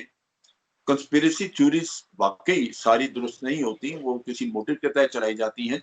हमारे पास भी इसका जवाब नहीं था, लेकिन पठानकोट के मामले में जब हमने तहकीकात की, फिर हमें पता चला। जब तहकीकात के मामले में हमारी टीम वहां पे गई, वहां पे नेशनल इन्वेस्टिगेशन एजेंसी जो आपके NIA वाले लोग हैं, उनका जो आदमी कर रहा था वहां पे तहकीकात, उसने वाज़े तौर पे बताया कि हमें कोई ऐसा हमारे पास चीज नहीं है जो हम आपको दिखा सकें जिससे ये साबित हो कि ये लोग जो हैं ये इधर से क्रॉस करके गए थे। यहाँ तक कि BSF के जो कमांडर थे वहां पे, उन्होंने भी कहा कि यहाँ से कोई किसी किस्म की क्रॉसिंग नहीं थी। दरिया की जगह पे वो बात कर रहे थे, वो फ्लड में था, वहां से कोई पार कर ही नहीं सकता था। सो बड़ी चीजें वाजे बताई गई, लेकिन उसके बावजूद इल्जाम, तो फिर वो लोग आए कहाँ से, आसमान से गिरे? वो हमें पता था, पता चल गया कि कहाँ से आए। और जिस शख्स ने NIA वाले ने हमें बताया, वो बीवी के साथ ट्रेवल कर रहा था, उसको कत्ल करवा दिया गया। वो भारत में आपने कत्ल करवा दिया, क्योंकि वो पता चल गया कि भी इसने ये इन्फॉर्मेशन इनको दे दी है, क्योंकि हमने कोर्ट की कि जनाब आपके अपने लोगों ने बताया कि कोई ऐसा सबूत नहीं है। तो चीज ये है, हमें भी अंदाजा है कि इंटेलिजेंस एजेंसीज अपने मुल्क की फॉरेन पॉलिसी, जहां पाकिस्तान को आइसोलेट करना है, पाकिस्तान को टेररिस्ट स्टेट डिक्लेयर कराना है, बहुत बड़े बड़े हाथ मारती हैं। ये चीजें करने के लिए आपको फॉरेन पॉलिसी को सपोर्ट करने के लिए बहुत कुछ करना होता है, जो आपको फॉरेन ऑफिस टास्क देता है कि हम ये ऑब्जेक्टिव है हमारा, हम ये हासिल करना चाहते हैं, आप हमें प्लान दें कि क्या क्या हमारी मदद करेंगे। आपको सहूलत हासिल थी, पाकिस्तान ने हर तरह से अमेरिका की मदद की कि वो अफगानिस्तान में जाके अपने पांव जमाए, लेकिन उसका पांव जमाने के बाद उसने जो फायदा दिया वो भारत को दे दिया, और भारत ने NDS के साथ मिलकर वहां से पाकिस्तान में टेररिज्म कराना शुरू कर दी। ये चक हेगल ने, उनके अपने फॉरेन सेक्रेटरी ने भी माना और कहा। लेकिन चीज ये है कि वो अपने मफादात की वजह से भारत को उन्होंने रोका नहीं। हमें तो पता था कि क्या हो रहा है, और यही हुआ वहां पे बॉम्बे के मामले में भी। और मुझे पता है कि बॉम्बे में एक इंटेलिजेंस एजेंसी नहीं, कम से कम 3 इंटेलिजेंस एजेंसी बाहर की शामिल थी रॉ के अलावा, जिन्होंने ये काम किया। क्योंकि ये इतना बड़ा वाकया किसी आम बंदे का या प्राइवेट 2 4 6 लोगों के पास की बात नहीं थी कि वो ये करते, हुआ जरूर।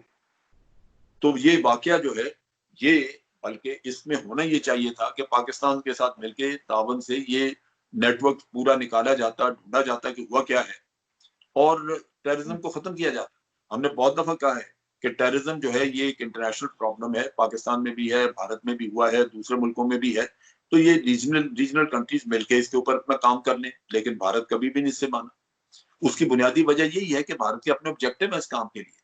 आप पाकिस्तान में टेररिज्म कराते हैं और उस पर पर्दा रखते हैं, वो आप नहीं नाम लेते कि पाकिस्तान करा रहा है, भारत करा रहा है, और उधर आप खुद कराते हैं क्योंकि आपने कुछ पाकिस्तानी वहां पे रख लिए अपने पास, तो उसका इल्जाम पाकिस्तान पे लग जाता है।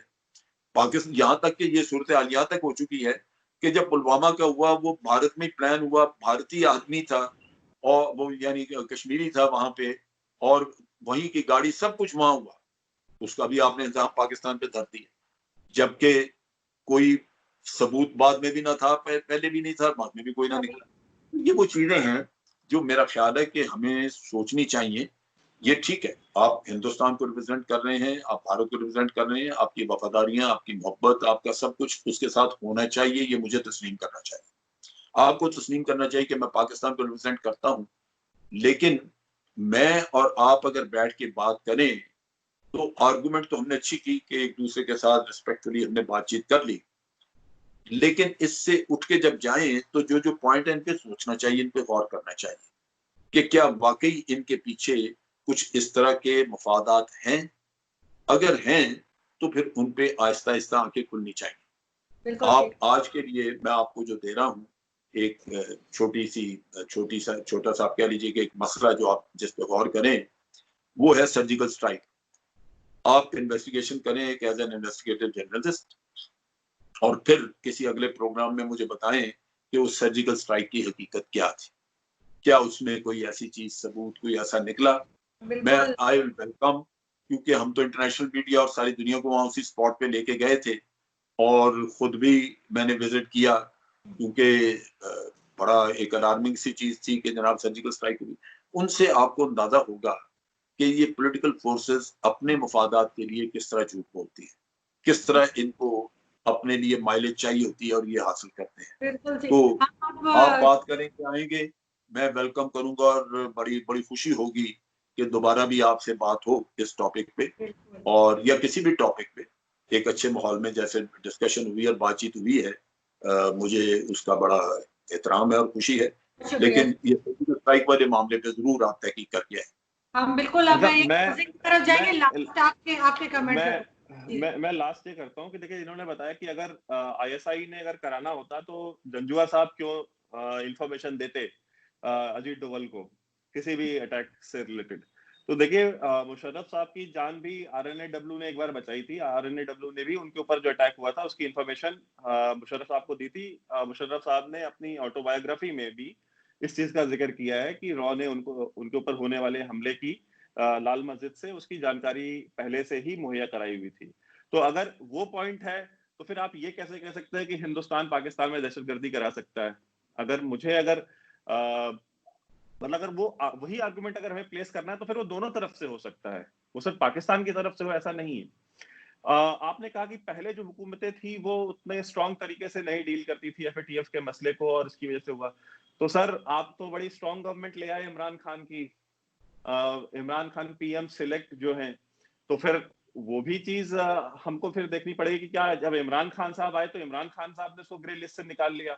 अब तो ऑलमोस्ट मेरे ख्याल से 2 साल होने वाले हैं उनकी हुकूमत को आए हुए, तो उनकी कारकर्दगी पे भी सवाल है कि अगर पहले की गवर्नमेंट कमजोर थी तो क्या इमरान खान की गवर्नमेंट भी कमजोर है, ये भी चीज हमें देखनी पड़ेगी। और देखिए आपने कहा, आपने बातें करी कि मतलब एनआईए के जो इन्वेस्टिगेटिंग ऑफिसर थे उनको मरवा दिया, उनकी बीवी को मरवा दिया और ये सब। देखिए इंडिया में सर मीडिया फ्री है, हमारे यहाँ पे ऐसे मीडिया हाउस है जो सुबह से लेकर रात तक मोदी को गाली देते हैं, आरएसएस को गाली देते हैं, हिंदुत्व को गाली देते हैं, और वो चैनल चलते ही इसी बेसिस पे है, उनकी व्यूअरशिप ही वही है। मतलब उनकी व्यूअरशिप कोई दूसरी व्यूअरशिप नहीं है, सिर्फ मोदी हेटर्स की व्यूअरशिप है। और ऐसे एक नहीं, दो नहीं है, बहुत सारे प्रिंट पब्लिकेशंस है, बहुत सारे इलेक्ट्रॉनिक मीडिया के चैनल्स हैं, जर्नलिस्ट है, फ्रीलांस जर्नलिस्ट है। इसी इंडिया में ही आप शाहीन बाग में लोग बैठे रहे, अलीगढ़ में बैठे रहे, उन्होंने क्या क्या बातें नहीं करी, मतलब नाकाबिले बयान किस्म की बातें करी मोदी के लिए, आरएसएस के लिए, हिंदुइज्म के लिए, इंडिया के लिए, हर तरह की बातें हुई, बट किसी ने क्या किसी को उठा करके गायब कर दिया?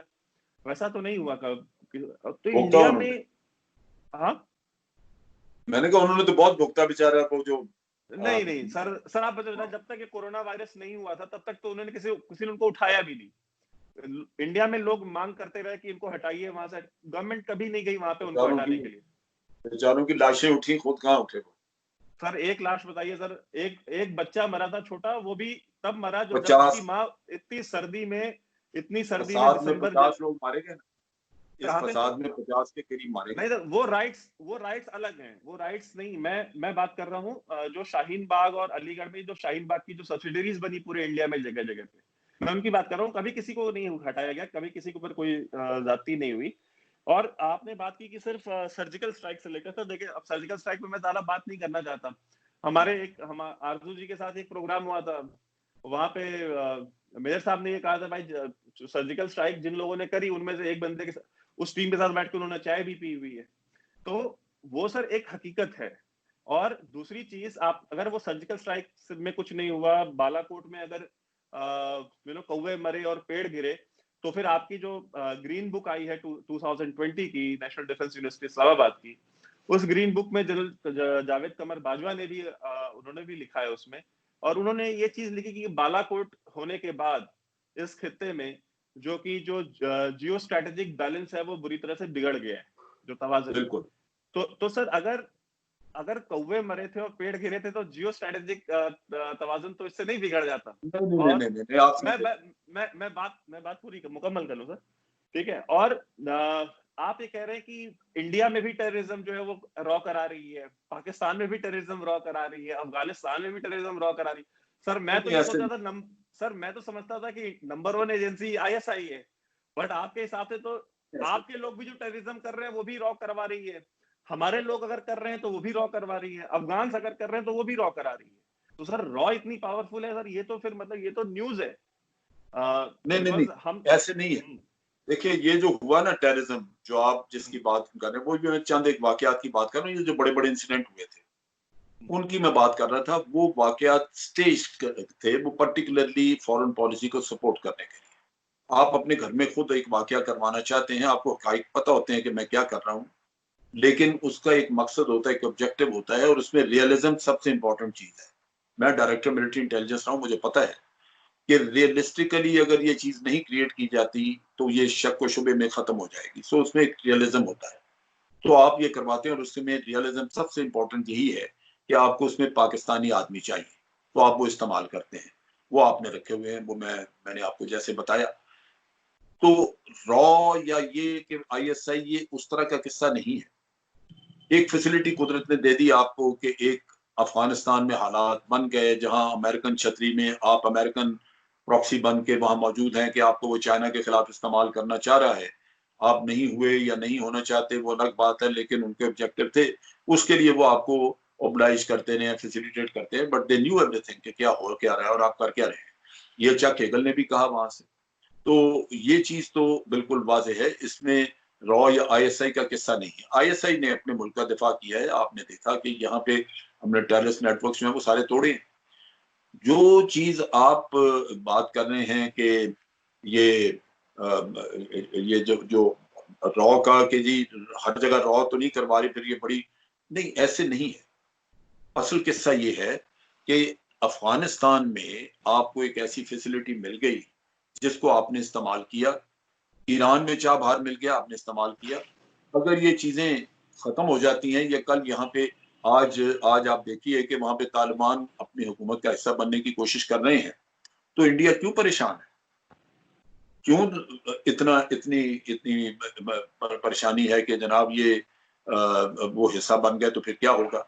मैं आपके आर्टिकल्स पढ़ता हूँ, वहां पे हर कोई अभी तजवीज कर रहा है कि जी आपको तालिबान से हाथ मिलाना चाहिए, तालिबान को अप्रोच करें, तालिबान से बात करें। क्यों?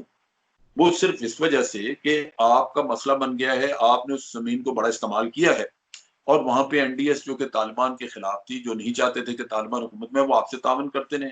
आज अशरफ गनी भी तावन कर रहे सिर्फ इस वजह से कि उसको पता है कि अगर तालिबान हुकूमत का हिस्सा बने तो अशरफ गनी की सदारत चली जाएगी। तो ये जो पोलिटिकल इश्यूज ऐसे हैं जहां एक वक्त पे आपको फैसिलिटी मिल जाती है, और ये 1948 से ये मसला चला आ रहा है कि आप वहां पे अफगानिस्तान से, पहले सोवियत यूनियन भी आपके साथ था, फिर वो हट गए, और अब अफगानिस्तान के साथ आप लगे हुए हैं, तो वहां से ये टेररिज्म हो रहा है। पाकिस्तान का जहां तक ताल्लुक है वो, अब इमरान खान की गवर्नमेंट की आपने बात की, इमरान खान को तो ये विरसे में मिला ना जो कुछ है, आप एफएटीएफ में मौजूद हैं, ग्रे लिस्ट में गए हुए हैं, वो विरसे में उसको मिल गया, और हमने उसको पॉजिटिवली लिया है। हमने पूरी कोशिश की है कि हम अपने प्रोसीजर्स, अपने रूल्स एंड रेगुलेशंस, हर चीज दुरुस्त कर लें। हम समझते हैं कि ये गॉड गिवन अपॉर्चुनिटी है, हमें अपने मामला दुरुस्त कर लेने चाहिए। अगर हमारे मुल्क में ये चीज है कि कहीं कोई मिसयूज हो सकता है कोई कानून, तो उसको हो जाना, ठीक हो जाना ज्यादा बेहतर है। लिहाजा हम तावन कर रहे हैं। हमने कोई ऐसी कोशिश नहीं की कि उनको हुडबैंक करें। हमने एक्सेस दी है उनको, उनकी टीमें आती रही हैं, आके यहाँ पे इन्वेस्टिगेट करती रही हैं, देखती रही हैं, और कोई ऐसा मैंने नहीं ख्याल कि कोई उनसे छुपाने की कोई बात है जहां हमें ये फिक्र हो कि कोई हमारा लिंक निकल आएगा किसी टेररिस्ट एक्ट के साथ, वो नहीं है। हम बिल्कुल उसमें मुतमईन है और कर रहे हैं तावन उनसे। बाकी रही बात कि आप अगर ये कहें कि जनाब वो रियलिटी है, बालाकोट का जो किस्सा था वो क्यों उसमें ग्रीन बुक में क्यों जिक्र किया गया, देखें उसको समझने की बात है। बालाकोट को लोग पाकिस्तान के सिर्फ अभिनंदन की शक्ल में देखते हैं। उन्होंने कहा जी कि हमने ये जहाज गिरा लिए दो और बड़े खुश हैं, ठीक है। जनरल बाजवा या मैं, हम उसको उस नुक्ता निगाह से नहीं देखते। हम कहते हैं कि ठीक है, बालाकोट की स्ट्राइक नाकाम हो, कुछ नहीं मिला, भारत कुछ नहीं कर सका, क्योंकि पाकिस्तान एयरफोर्स ने टेक ऑफ किया, ये अपने बॉम्ब ऑफलोड करके निकल गया। मसला ये है कि 1971 के बाद पहली दफा हमारी जो बाउंड्रीज थी वो वायलेट हुई। तो this is the violation of sovereignty, जिसने कि यहाँ पे एक पावर बैलेंस बदला है। This is what we are looking at. हम इस चीज को एड्रेस कर रहे हैं, वायलेशन ऑफ सॉवरेनिटी। अगर एक भी जान को नुकसान हो जाता तो we would have repaid you in the same kind. हमने जब देखा कि अगर कोई नुकसान नहीं, तो हमने भी जितनी वहां पे जो हमने बॉम्बिंग वगैरह की इन 12 जगहों पे इंडिया में, हमने मेरा ख्याल 9 जगहों पे की थी, वो हमने मार्जिन रख के की कि कोई वहां पे भी लॉस ना हो, लॉस ऑफ लाइफ ना हो। हमने करेक्शन दे के उनको टारगेट से थोड़ा हट के मारा, इसी वजह से कि we didn't want to see any life loss of life on the other side, वरना ये भी होता। तो ये जो फर्क पड़ा इसमें, वो सिर्फ इस चीज का है कि our international boundary was crossed, which General Bajwa is seeing it in a very serious manner, और उसको इस पे बहुत ज्यादा एतराज है गवर्नमेंट पे भी कि गवर्नमेंट इस चीज को कंटेस्ट नहीं किया, और मुझे भी है। सो नेचुरली इससे इक्वेशन बदली है, और ये आइंदा चल के ये गलत रास्ता ले सकती है, इससे प्रॉब्लम बन सकती है, क्योंकि there is a precedence now, Pakistan can also do this. तो ये है इशू, ये नहीं है कि वहां पे लोग मार दिए गए तो इसलिए कोई पावर इक्वेशन बन गई है या कुछ। No, it is the violation of your sovereignty. तो ये है, मेरा ख्याल है इस पे मैं बस एक कंक्लूडिंग रिमार्क देना चाहूंगा, then we can end this. Sir देखिए, नवाज शरीफ ने ऑन द रिकॉर्ड ये स्टेटमेंट दिया था सिरिल अलमीडा को, जो कि डॉन में भी छपा था, कि क्या हमें 15 लोग जो है वो हिंदुस्तान में जाने देने चाहिए थे और वहां पे बॉम्बे का हमला कराना चाहिए था। तो ये आपके 2-3 बार के वजीर आजम रहे, वो कोई आम इंसान नहीं है जिसको कि रॉ ने खरीद लिया हो या रॉ ने अपने में शामिल कर लिया हो। और उन्होंने ये स्टेटमेंट दिया था 26/11 में जो हमला हुआ था, विथ रिगार्ड्स टू दैट। और दूसरी बात कि अगर बालाकोट में अगर कोई नहीं मरा था तो आपको 15 दिन क्यों लग गए वहां पे ग्लोबल मीडिया को ले जाने में? जिस दिन हुआ था उस दिन तो शाह महमूद कुरैशी साहब मीडिया में आकर के उन्होंने कहा था कि आज तो मौसम थोड़ा खराब है, एक दो दिन में मौसम ठीक होता है तो हम लेके जाएंगे।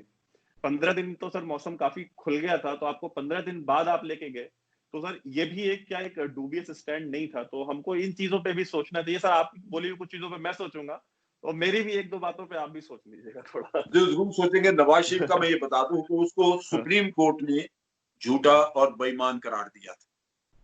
तो हमारा लीडर है, लेकिन बदकिस्मती कि सुप्रीम कोर्ट ऑफ पाकिस्तान ने उस पर लेबल लगाया। सो आप उस पर एतबार कर सकते हैं, मैं तो नहीं कर सकता। थैंक यू सो मच आप दोनों का कि आप लोग ने ज्वाइन किया शो को, और आई होप कि हम कोशिश करेंगे कि नेक्स्ट वीक फिर हम एक इस तरह की सिटिंग रखें। आप दोनों से मैं बात करूंगी और टाइम देने की कोशिश करूंगी। Thank you so much. और हमें यकीन है कि जो लोग देख रहे हैं उनके भी माइंड थोड़े से क्लियर हुए होंगे, जो उन्हें डाउट्स थे इंडिया की तरफ से या पाकिस्तान की तरफ से, वो थोड़ा सा उस बात को समझने की कोशिश करेंगे। बहुत शुक्रिया। अल्लाह हाफिज। Thank you. शुक्रिया।